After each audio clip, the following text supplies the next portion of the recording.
दोस्तों बॉलीवुड खुल्लम खुल्ला के नए एपिसोड में आपका स्वागत है। और भाई साहब, आज इस एपिसोड में कुछ ऐसी खबरें हैं जिनको सुनकर आपका दिल गार्डन गार्डन हो जाएगा।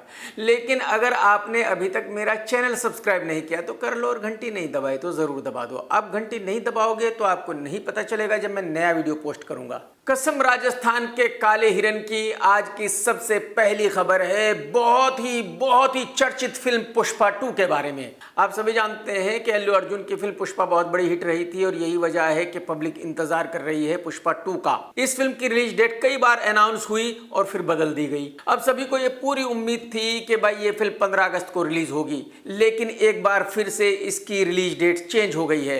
अब ये फिल्म 15 अगस्त को रिलीज नहीं हो रही है। बताया जा रहा है कि जब अल्लू अर्जुन ने फाइनल प्रिंट देखा तो उसको गश आ गए। उसकी समझ में ही नहीं आया कि भाई ये क्या बन गया है। यही वजह है कि फिल्म में बहुत सारे चेंजेस कराने हैं अल्लू अर्जुन ने। हालांकि रिलीज डेट चेंज करने के लिए कुछ अलग बहाना बनाया गया है। बताया गया है कि भाई वीएफएक्स का काम पूरा नहीं हुआ और अब अगले 2-3 महीने में भी ये काम पूरा नहीं हो पाएगा। यही वजह है कि ये फिल्म 15 अगस्त को रिलीज नहीं होगी।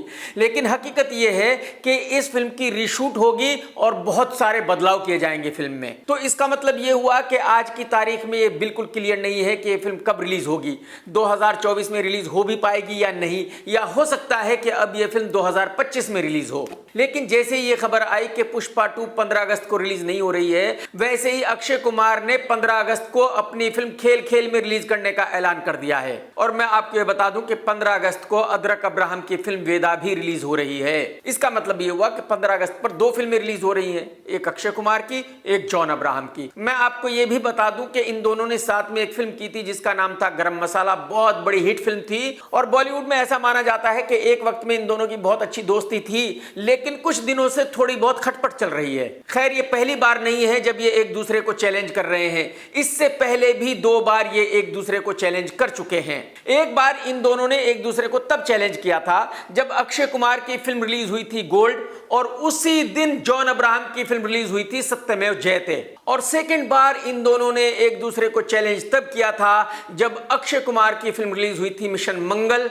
और जॉन की फिल्म रिलीज हुई थी बाटला हाउस। यानी कि अब 15 अगस्त के दिन ये दोनों एक दूसरे से तीसरी बार भिड़ेंगे। और जहां तक ट्रेड को मैं समझता हूं, जॉन अब्राहम का करियर तकरीबन खत्म हो चुका है।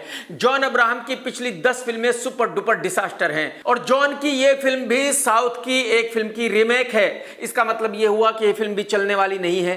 तो इसका मतलब ये हुआ कि अगर ये दोनों 15 अगस्त को एक दूसरे के साथ भिड़ रहे हैं तो उसमें जॉन का नुकसान होगा। इस साल वैसे भी ज्यादा फिल्में रिलीज नहीं हो रही है, तो मेरे ख्याल में जॉन को चाहिए कि वो अपनी फिल्म को 15 अगस्त को रिलीज ना करे, अक्षय कुमार के साथ ना भिड़े और अपनी फिल्म को किसी और डेट पर सोलो रिलीज करे। वो ज्यादा बेहतर होगा जॉन के लिए। दोस्तों, आज की सेकंड खबर यह है कि बॉर्डर 2 फिल्म का ऐलान हो गया है। यह खबर मैं 2-3 महीने पहले दे चुका हूं, लेकिन ऑफिशियल अनाउंसमेंट अब हुआ है। सन्नी देओल और टी सीरीज ने कल इस बात का ऐलान किया है कि बॉर्डर 2 बनने वाली है।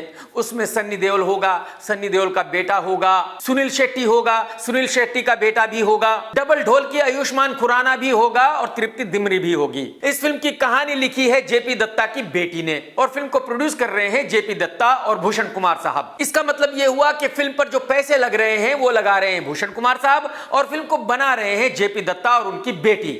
इस फिल्म को डायरेक्ट कर रहे हैं अनुराग, जिनकी फिल्म अक्षय कुमार के साथ केसरी आई थी। अब आप में से बहुत सारे लोग ये कहेंगे कि यार, जब बॉर्डर आई थी तो उस वक्त का ऐसा माहौल था और फिल्म बहुत बड़ी हिट रही थी, लेकिन अब बॉर्डर 2 कैसे चलेगी। लेकिन भाई साहब, इससे कोई फर्क नहीं पड़ता कि आप क्या सोचते हो। भूषण कुमार साहब पैसे लगा रहे हैं क्योंकि उनको ऐसा लगता है कि फिल्म ब्लॉकबस्टर होगी। और मैं आपको ये भी बता दूं कि सन्नी देओल और सुनील शेट्टी ऐसा मान रहे हैं कि इस फिल्म के बाद उन दोनों के बेटे भी सुपरस्टार बन चुके होंगे, क्योंकि ये फिल्म इतनी बड़ी ब्लॉकबस्टर होगी, इतनी बड़ी ब्लॉकबस्टर होगी कि उसके बाद डायरेक्टरों की और प्रोड्यूसरों की उनके बेटों के घर के बाहर लाइन लग जाएगी। तो अभी से ये कहना कि भाई कौन सही है कौन गलत है, बिल्कुल गलत होगा।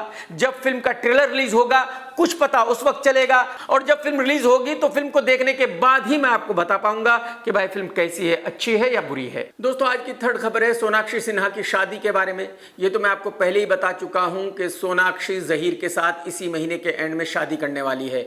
ये दोनों एक दूसरे को काफी दिनों से डेट कर रहे हैं, लेकिन अब इस शादी में ट्विस्ट आ गया है। और ट्विस्ट ये है कि जब मीडिया वालों ने शत्रुघ्न सिन्हा साहब से पूछा कि सर आपकी बेटी की शादी कब है, तो शत्रु जी ने कहा कि भाई मुझे तो पता नहीं कब शादी है, मुझे अभी तक सोनाक्षी ने इन्फॉर्म नहीं किया, जब मुझे इन्फॉर्म करेगी तो मैं आपको बता दूंगा। अच्छा, बात यही खत्म नहीं हुई। जब सोनाक्षी सिन्हा के भाई से पूछा गया कि भाई सोनाक्षी की शादी कब हो रही है, तो उसने भी यही कहा कि भाई हमें तो नहीं पता कब हो रही है, जब हमें पता चल जाएगा तो हम आपको बता देंगे। तो शत्रु जी और उनके बेटे के बयानों से ये क्लियर हो जाता है कि शायद फैमिली इस शादी को लेकर खुश नहीं है, शायद सोनाक्षी की फैमिली इस शादी के खिलाफ है। लेकिन इन दोनों के बयानों के बाद सोनाक्षी का बयान भी आया और उसने इशारों ही इशारों में बताया कि भाई वो बड़ी हो चुकी है, वो बच्ची नहीं है, वो 37 इयर्स की लेडी है, उसको अच्छी तरह पता है कि वो क्या कर रही है क्या नहीं कर रही है। अगर सोनाक्षी के बयान को सही से समझा जाए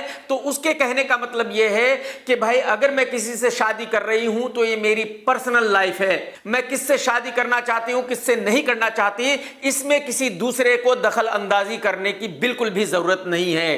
तो इसका मतलब यह हुआ कि सोनाक्षी की फैमिली वाले माने या ना माने, वो राजी हो या ना हो, ये शादी होके रहेगी और जरूर होके रहेगी। मुझे ऐसा लगता है कि सोनाक्षी जहीर को बहुत अच्छे से जानती है और उसको जहीर पर बहुत ही कॉन्फिडेंस है।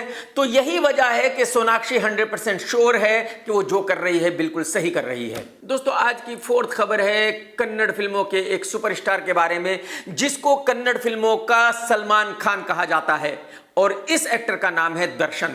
इस एक्टर दर्शन और इसकी गर्लफ्रेंड पवित्रा दोनों को कर्नाटका पुलिस ने अरेस्ट किया है और इन पर इल्जाम यह है कि इन्होंने एक आदमी का मर्डर किया है। एक्चुअली आप सभी जानते हैं कि जो साउथ में एक्टर हैं उनके जो फैंस हैं वो बहुत ही क्रेजी होते हैं। वो इतने क्रेजी होते हैं कि एक्टरों के मंदिर तक बना देते हैं। आप जरा अंदाजा लगाइए कि अगर कोई भी एक फैन किसी एक्टर का मंदिर बना रहा है तो इसका मतलब ये हुआ कि वो उस एक्टर को भगवान मानता है। तो दर्शन का भी कोई एक ऐसा ही फैन था। वो दर्शन की गर्लफ्रेंड पवित्रा के बारे में सोशल मीडिया पर गलत सलत लिखता था। दर्शन के उस फैन का कहना यह था कि दर्शन का अगर घर टूटा है तो वो पवित्रा की वजह से टूटा है, यानी कि पवित्रा एक अच्छी लड़की नहीं है, दर्शन को इसको छोड़ देना चाहिए और दर्शन को अपनी वाइफ के पास वापसी चला जाना चाहिए। जहां तक मैं समझता हूं ये दर्शन की मर्जी है कि वो किसके साथ रहे किसके साथ ना रहे। कोई फैन ये कैसे कह सकता है कि भाई एक एक्टर को क्या करना चाहिए या क्या नहीं करना चाहिए। उस फैन की इन्हीं हरकतों की वजह से दर्शन बहुत ज्यादा परेशान था और दर्शन की गर्लफ्रेंड भी बहुत ज्यादा परेशान थी। तो खबरों के मुताबिक दर्शन ने अपने घर के नौकर उनके दोस्तों को इन्वॉल्व किया, इस फैन को किडनैप किया और उसका मर्डर करा दिया। और इसके बाद दर्शन ने कुछ लोगों को पैसे दिए और उनसे कहा कि भाई आप पुलिस स्टेशन में जाओ और कहो कि इसका मर्डर आपने किया है क्योंकि आपके साथ इसका झगड़ा हो गया था। कमाल देखिए कि पैसों के लालच में कुछ लोगों ने जाकर पुलिस थाने में सरेंडर कर दिया और उन्होंने कह दिया कि भाई इसका मर्डर हमने किया है। लेकिन पुलिस को तहकीकात तो करनी ही थी। जब पुलिस तहकीकात कर रही थी तो पुलिस को कुछ शक हुआ। पुलिस को लगा कि जो ये कह रहे हैं वो सच नहीं है, सच कुछ और है। और जब कड़ियां जोड़ते हुए गए तो पता चला कि भाई उसका जो मर्डर कराया है वो दर्शन ने कराया है। और बस जैसे ही पुलिस के हाथ कुछ सबूत लगे वैसे ही पुलिस ने दर्शन और उसकी गर्लफ्रेंड को अरेस्ट कर लिया। मेरे ख्याल में दर्शन ने जिंदगी की बहुत बड़ी गलती कर दी है। किसी को मारना बहुत बड़ी बात है, वो उसको रुकवा सकता था। अगर कुछ लोगों को पैसे दे देता तो वो लोग उसको रोक सकते थे। तो उसकी जान लेने की मेरे ख्याल में कोई जरूरत नहीं थी। ये एक बहुत बड़ी गलती है और मुझे ऐसा लगता है कि इस गलती के लिए दर्शन को बहुत बहुत भारी कीमत चुकानी पड़ेगी। दोस्तों, आज की फिफ्थ खबर है गे लुखे कैरी मिनाती के बारे में। कल इसका बर्थडे था और मैंने भी इसको जन्मदिन की शुभकामनाएं दी और मैंने कहा कि कैरी मिनाती मैं तेरे लिए दिल से दुआ करता हूं। मैं चाहता हूं कि इस अगले साल में तुझे 3-4 हट्टे कट्टे बॉयफ्रेंड मिले और तू जिंदगी में बहुत खुश रहे, बहुत बहुत मजे करे भाई साहब। दोस्तों, आज की सिक्स्थ खबर है करण जौहर के बारे में। ये तो आप सभी जानते हैं कि कंगना दीदी को चंडीगढ़ एयरपोर्ट पर एक लड़की ने थप्पड़ मार दिया था और उस थप्पड़ की गूंज पूरे हिंदुस्तान में गूंज रही है।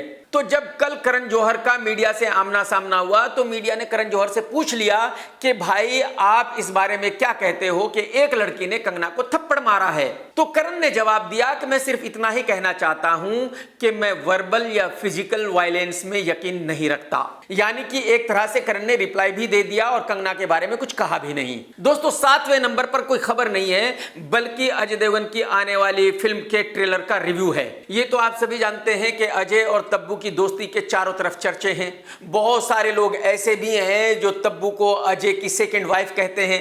बहुत सारे लोग ऐसे भी हैं जो तब्बू को अजय की इल्लीगल वाइफ कहते हैं। खैर वो जो भी हो वो उनका पर्सनल मैटर है, लेकिन इन दोनों की एक फिल्म आ रही है साथ में और उस फिल्म का नाम है औरों में कहां दम था। इस फिल्म का ट्रेलर रिलीज हो गया है और मैंने भी देखा है। जैसे ही ट्रेलर स्टार्ट होता है वैसे ही दिखाया गया है कि भाई अजय देवगन जेल में है और तकरीबन 22 साल से जेल में है और तब्बू बाहर है जो 22 साल से अजय देवगन का इंतजार कर रही है। और आज उसको पता चलता है कि अजय देवगन जेल से बाहर आने वाला है। अजय जेल से बाहर आता है, अजय और तब्बू की मुलाकात होती है और फिर पुरानी बातें बताई जाती है कि पहले क्या हुआ था। ये दोनों एक दूसरे से प्यार करते थे, ये दोनों एक दूसरे से शादी करना चाहते थे, वो शादी नहीं कर पाए थे, वगैरह वगैरह। तब्बू से शादी करने के चक्कर में ही शायद अजय ने 1-2 मर्डर कर दिए थे, उन्हीं की वजह से वो जेल चला गया था और अब 22 साल के बाद जेल से बाहर आया है। लेकिन अब यहां साई मंजरेकर की एक दूसरी कहानी चालू हो जाती है। साई मंजरेकर भी किसी लड़के से प्यार करती है, उससे शादी करना चाहती है, लेकिन शायद हो नहीं पा रही है। अब ये तो फिल्म देखने के बाद ही पता चलेगा कि अजय का साई से क्या रिश्ता है। लेकिन ट्रेलर देखने से क्लियर हो जाता है कि साई की कहानी भी बस कुछ वैसी ही है जैसी कि तब्बू की थी। यानी कि साई भी अपने बॉयफ्रेंड से शादी नहीं कर पा रही है और अब अजय देवगन बीड़ा उठाता है कि वो साई की शादी कराकर ही रहेगा। और मैं इस ट्रेलर को देखने के बाद 99% श्योर हूं कि इस फिल्म का चलना नामुमकिन है, इस फिल्म का डिजास्टर होना पक्का है। आज की 8वीं खबर यह है कि करण जौहर की एक फिल्म आ रही है जिसका नाम है किल और इसका ट्रेलर रिलीज हो गया है। ये ट्रेलर मैंने देखा है लेकिन इसका रिव्यू मैं अगले वीडियो में करूंगा। आज की 9th खबर यह है कि आमिर खान अपनी मदर का जन्मदिन कैसे मनाने वाला है। मैं आपको बता दूं कि आमिर खान की मदर बिलोंग करती हैं यूपी से। 2 दिन के बाद वो 90 ईयर्स की हो जाएंगी और यही वजह है कि आमिर खान अपनी माँ का ये जन्मदिन बहुत ही बड़े पैमाने पर सेलिब्रेट करना चाहते हैं। तो आमिर खान ने एक बहुत ही कमाल का काम किया है, अपनी माँ के सभी रिश्तेदारों को इस जन्मदिन को मनाने के लिए मुंबई बुलाया है। और ऐसा नहीं है कि सिर्फ उन्हीं रिश्तेदारों को बुलाया गया है जो क्लोज वाले हैं, नहीं, दूर दूर के रिश्तेदारों को भी बुलाया गया है। तो आमिर खान पूरे हिंदुस्तान से अपनी मां के तकरीबन 200 रिश्तेदारों को मुंबई बुला रहा है और उन सभी को टिकट दिया जा रहा है, उन सभी के रहने का इंतजाम किया जा रहा है। यानी कि आमिर खान करोड़ों रुपए खर्च करने वाला है अपनी मां के जन्मदिन को मनाने के लिए। यह इस बात का सबूत है कि आमिर अपनी मां को कितना प्यार करता है। आमिर अपनी मां को हर हाल में बहुत खुश देखना चाहता है। जाहिर सी बात है, तो हर किसी के लिए मुमकिन नहीं है कि वो आमिर खान की तरह करोड़ों रुपए खर्च करे, लेकिन जितना भी हम कर सकते हैं, जितनी भी हमारी औकात है, उतना करना चाहिए मां को खुश रखने के लिए। मेरी तरफ से आमिर खान की अम्मी जान को जन्मदिन की बहुत बहुत शुभकामनाएं। दोस्तों आज की 10th खबर यह आई है कि धमाल 4 चालू होने वाली है और धमाल 4 में भी वही लोग रहने वाले हैं जो धमाल 3 में थे, यानी कि अजय देवगन, अनिल कपूर, माधुरी दीक्षित वगैरह वगैरह। डायरेक्टर प्रोड्यूसर इंदर कुमार साहब काफी दिनों से कोशिश कर रहे हैं कि उनकी ये फिल्म चालू हो जाए, लेकिन अब तक चालू हो नहीं पाई। लेकिन अब बताया जा रहा है कि इंदर कुमार साहब तकरीबन कामयाब हो गए हैं और जल्दी ही इस फिल्म का ऑफिशियली अनाउंसमेंट किया जाएगा।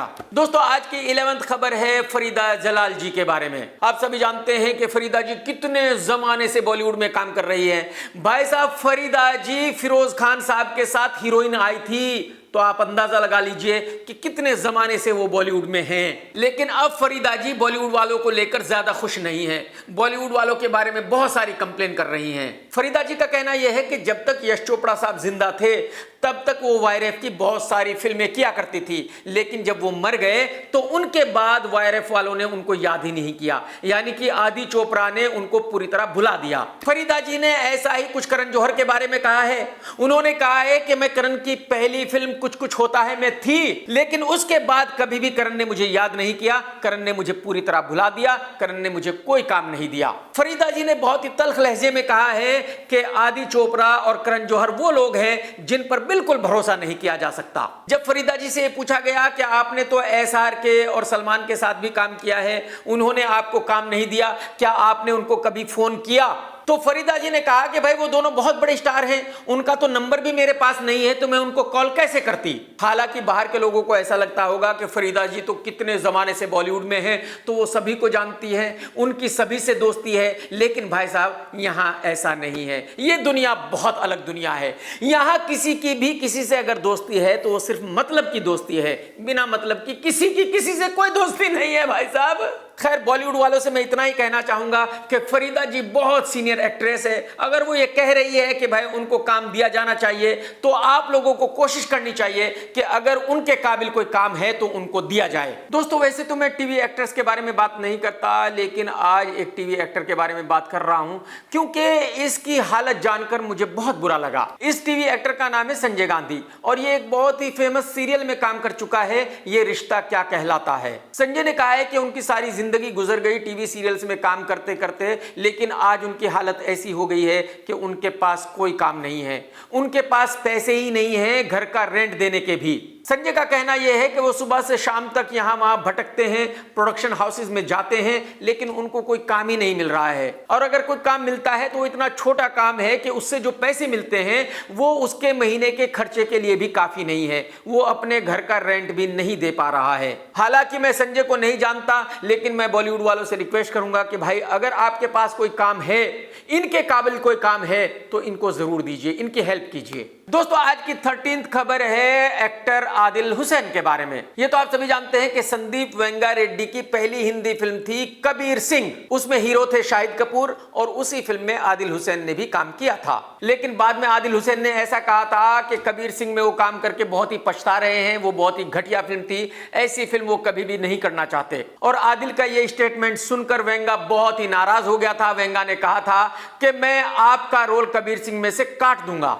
अब आदिल हुसैन ने अपने एक और इंटरव्यू में संदीप पर फिर से अटैक किया है। आदिल ने कहा है कि उसने फिल्म एनिमल देखी है और उस फिल्म को देखकर वो यही कह सकता है कि अगर उसको संदीप वेंगा रेड्डी 2000 करोड़ रुपए भी देता तब भी वो रोल नहीं करता जो रणबीर कपूर ने किया है।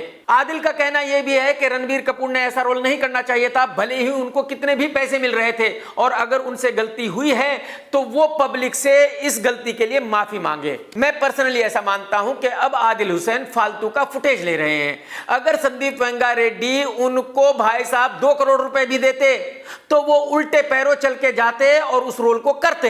हकीकत यह है कि रणबीर कपूर और आदिल हुसैन का कोई मुकाबला नहीं है। हकीकत यह है कि आदिल हुसैन को ऐसा रोल करने के लिए कोई कहेगा ही नहीं। हकीकत यह है कि आदिल हुसैन भी एक एक्टर है जो पैसों के लिए कुछ भी कर सकता है। और यह तो सारी दुनिया के सामने है कि फिल्म एनिमल बहुत बड़ी ब्लॉकबस्टर हो चुकी है, इसका मतलब पब्लिक ने उस फिल्म को पसंद किया है। तो आदिल कौन होता है ये कहने वाला कि वो फिल्म अच्छी थी या बुरी थी? तो मेरा कहने का मतलब यह है कि आदिल अब फालतू का ड्रामा कर रहा है पब्लिसिटी के लिए। दोस्तों, आज की 14th खबर है SLB की भांजी शर्मीन सहगल के बारे में। ये तो आप तकरीबन सभी जानते हैं कि SLB की हीरा मंडी में इस लड़की का बहुत बड़ा रोल था, और जब से हीरा मंडी रिलीज हो रही है तब से शर्मीन की थू-थू हो रही है, तब से लोग शर्मीन को क्रिटिसाइज कर रहे हैं। कोई ना कोई कुछ ना कुछ शर्मीन के बारे में कह ही रहा है। अब शर्मीन ने इतना बड़ा ब्लंडर कर दिया है, इतना बड़ा ब्लंडर कर दिया है कि उससे उसकी और ज्यादा ट्रोलिंग हो गई है। शर्मीन ने कहा है कि जब मेरे मामू ने मुझे इस रोल के बारे में बताया तो मामू ने मुझसे कहा कि तुम पाकीज़ा देखो और उसमें जो मीना कुमारी जी ने एक्टिंग की है बस वैसी ही एक्टिंग तुम्हें करनी है। तो शर्मीन का कहना यह है कि उसने पाकीज़ा तकरीबन 10 से 15 बार देखी और उसने देखा कि मीना कुमारी ने उस फिल्म में कैसे एफर्टलेस एक्टिंग की है। तो शर्मीन का कहना यह है कि उसने भी हीरा मंडी में बिल्कुल वैसी ही एक्टिंग की है जैसे कि मीना कुमारी ने पाकीज़ा में की थी। अरे मैडम जी, कुछ तो रहम कीजिए, कुछ तो खौफ खाइए, कुछ तो मर्यादा रखिए। मतलब आप संजय लीला भंसाली की नीस हो तो कुछ भी बोलोगी, जो आपकी मर्जी में आएगा वो फेंकोगी। अरे भाई, कहां मीना कुमारी, कहां आप? मीना कुमारी के जो पैरों पे धूल लगती थी ना, उस धूल के बराबर भी आप नहीं हो, और आप कह रही हो कि आपने वैसी एक्टिंग की है जैसी मीना कुमारी जी ने की थी। अरे मैडम जी, ऐसा मत कीजिए, ऐसा गजब मत कीजिए। हे ऊपर वाले, क्या क्या दिखाएगा, क्या क्या लोग बोल रहे हैं, नहीं देखा जाता ये सब। उठा ले, ये ऐसे बयान सुनने मरने से पहले बेहतर है कि मैं जिंदा ही ना रहूं। शर्मीन मैडम जी, बात ऐसी है कि एक बार तो आपने ये बात कह दी, जिंदगी में दोबारा ये बात कहना मत। थोड़ी मर्यादा रखना, थोड़ी सी शर्म कर लेना ऐसी कोई बात कहने से पहले। दोस्तों, अगर आपने अभी तक मेरा चैनल सब्सक्राइब नहीं किया तो कर लो, और घंटी नहीं दबाई तो जरूर दबा दो। और भाई साहब, अगर आपने वीडियो देखा है तो लाइक करना बिल्कुल मत भूलना, कमेंट्स करके जरूर बताना आज का वीडियो आपको कैसा लगा। टेक केयर दोस्तों, tata bye bye, love you, जय हिंद, सत्यमेव जयते।